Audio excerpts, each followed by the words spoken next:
Does Goblin have a mayor? Is there any kind of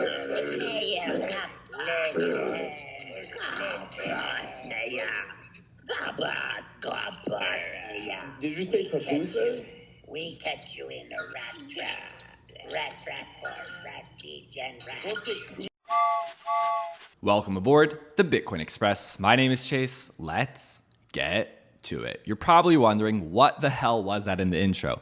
That was a Goblintown NFT Twitter Spaces. This was a free NFT mint, currently now sitting at a 5.6 Ethereum floor. Absolute insanity, especially during a NFT bear market. This NFT can crash from here or it can continue to rise. But for the people that minted it or got it very early, it was basically free. So it's a win-win. And we are seeing a new trend. This is the new meta. Free NFT mints. It started with CryptoPunks for free. Then from there, we had mints for 0.03, 0.05, 0.08 Ethereum. And then the space became very greedy. We had NFT mints for 1, 2, 3 Ethereum. But here we are, back at the beginning during a bear market. And NFTs are free again. Why? Why would a project do a free NFT mint? Well, the first thing is right now it's very hard to even mint out during a bear market. And also number two, if you have an NFT go below its mint price, it's very embarrassing. It's basically a death sentence for that project. So during this bear market where no one wants to pay for a mint, they're just giving it out for free. Well, how does this make sense? Well, the first thing is that they don't really have responsibilities. If a project wants to sell an NFT and mint it for, let's say, 0.03 or 0.05 Ethereum, they have to give you a reason, give us a reason, give us a roadmap. But over here, low effort, which I will say, most of these free NFT mints are very low effort. Doesn't mean that we can't make money. And number two, if they're giving it for free, how do they make money? Well, they rely on royalties and also pumping the price for the NFTs that they hold themselves. So after they mint, the only way they make money is by pushing the project. Some of them will be real community-driven projects, and most of them actually, you'll notice, are just pump and dumps, which means you can still make money, but that's up to you whether you want to join that. But some of them do make it out alive. For example, Goblintown NFT. We've seen other projects recently in this bear market mint for free. AI Nightbird's currently sitting at a 0.17 floor, pretty good for a free NFT mint. It did start for free, had a nice pump, and then it came back down. But again, if someone minted it for free and it's now at 0.17, I mean, it's a win-win. Something like Tiny Dinos. This is also a free NFT mint. This is one of my favorite NFT projects. Started out free, pumped all the way to about 0.4, 0.5 ETH. From there, up and down, it came right back up to 0.4, 0.5 ETH and is currently sitting at 0.17 ETH. Very good for a free NFT mint. This is a project that when I look at it compared to all the other free mints, it is one I look at and say, hey, this is more of a real community-driven project as opposed to a pump and dump. Another project we just saw mint for free is Elf Town NFT. This is one that I got in with early traction. I did ride it up to the top here and I did sell one. I put that on my Twitter. I said, hey guys, these NFTs are risky. If it goes up, I'm going to sell one. It did come back down now at about 0.08, but still pretty good for a free mint. And something that I want to mention that's very important for free mints or getting into mints at a very cheap price, I try to get 2 NFTs, but ideally 3 if it's possible. Why? Because if I get 3 NFTs, or let's say 2 NFTs, if I see that immediate pump, I can sell that first NFT to cover my costs. Then I'm basically holding another NFT or 2 for free and I can ride it out. So let's say I have 3, they pump. I sell one, cover my costs. I have a second one I can play around with. And then I have a third one to hold on to in case it becomes something like Goblintown NFT, because you never know.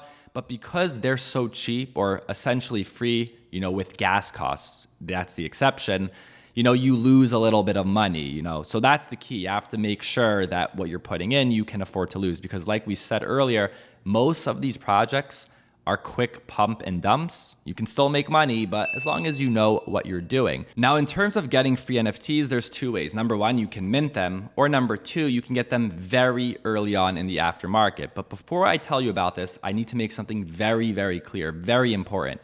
If you are going to mint these free NFTs, have a burner wallet. I'm going to repeat this again. If you're going to mint free NFTs, have a burner wallet, a separate wallet just for minting, with a small amount of Ethereum that you can afford to lose in case the wallet is hacked or you sign a malicious smart contract. Because with all of these free NFTs, you can bet there's going to be a lot of scammers out there. You're going to go to a site, connect your wallet, and have everything stolen. So one more time, super important, for free NFT mints, have a burner wallet. So let's talk about free NFT mints, and then we'll talk about getting into these NFTs right after the mint, which actually is something I prefer. So for free NFT mints, this is a great tweet from Greg, who is the community lead at Nansen AI. Nansen is an NFT analytics tool, basically tracks everything going on with NFTs on the blockchain.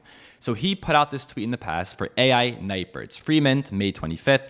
Current floor at the time of this tweet, 0.34 ETH. And he said in the public Nansen Discord, there was an alert triggered this same day, meaning if you were in their Discord following, you could have minted these for free. So he breaks it down that in the Nansen Discord, there is a NFT minter smart alert trigger. If we go into the Discord, we can see it right here, NFT minter, and it shows all of these NFTs being minted by what's known as smart money. What is smart money? Well, he breaks it down and says these are the top 100 addresses that have at least a more than 5x realized profit on multiple collections that were minted in the last 60 days. So I want to make this clear. Smart money doesn't mean these people are buying NFTs that they think are going to be blue chips. Smart money is just trying to make money. So just because you see projects on this Discord being minted by what's known as smart money, it doesn't mean that it's going to be a blue chip NFT. It could be a pump and dump. Again, if that's something that you want to participate in, could be very risky, right? So if people are getting into them free or very early, less risk. But of course, if you're getting to these by the time it's at the top of the pump, you can lose a lot of money. But it is a great tool. No one said this NFT space of free mints is going to be simple and easy. There's a risk always with NFTs, especially if you're trying to catch an NFT before it takes off. Again, use a burner wallet. Please use a burner wallet. Now, for those of you looking for something more simple, detailed, just a curated list basically of free NFTs, here is a Twitter account called Free Mint Bot. Again, I keep saying this, use a burner wallet if this is something you want to participate in.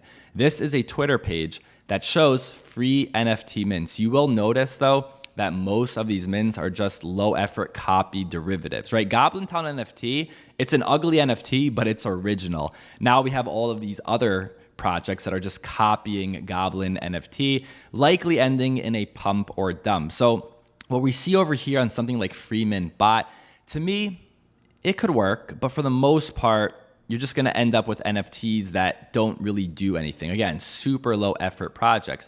So I showed you these free ways of getting these mints with Nansen and with this Twitter account. But what I like to do personally is get things after the free mint and look for some traction, because with free mints, you're still going to spend gas and you're going to spend so much time. Most of those projects are not going to do well.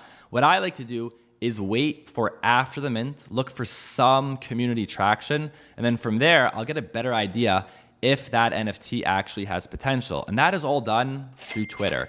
Twitter is where NFT growth happens. I'm looking for more organic traction. And it's really just getting involved with certain communities. So using the search bar, guys, very good tool, very good tool. Go there, search Goblintown NFT, search Tiny Dinos, start looking at accounts that have a lot of followers, see who's following them, and you follow them. Look at their updates. And not only that, don't only follow big accounts, go ahead and look for people that have Goblintown NFT profile pictures or Tiny Dinos profile pictures. Go ahead and follow them, because these are the communities that are very into these CCO free projects. And that's where you will get a lot of this organic traction. And this is the method that I prefer. All of the NFTs that we spoke about in this video, I saw them all very early on, right? Goblins at 0.2, 0.3, didn't pull the trigger on that one. But things like Tiny Dinos, saw them right away, I picked them up. Things like Elftown NFT, saw them right away, I picked them up, did end up flipping one because I wasn't too sure, if they're going to do anything great. So far, they have come back down, but that's the name of the game, guys. NFTs to begin with, high risk. Now, when you're getting into free NFTs, you would think there's no risk, right? But there is. You're connecting to contracts. So again, make sure you have a burner account. And then if you're getting them in the aftermarket, they can have quick pumps, and a lot of people get greedy. They hold on, and then it comes right back down. So now, one more time, I don't know if this is maybe like the 7th or 8th time I've said this, use a burner wallet. So go ahead and watch this video on how you can set one up. Thank you for listening, and I'll see you next time.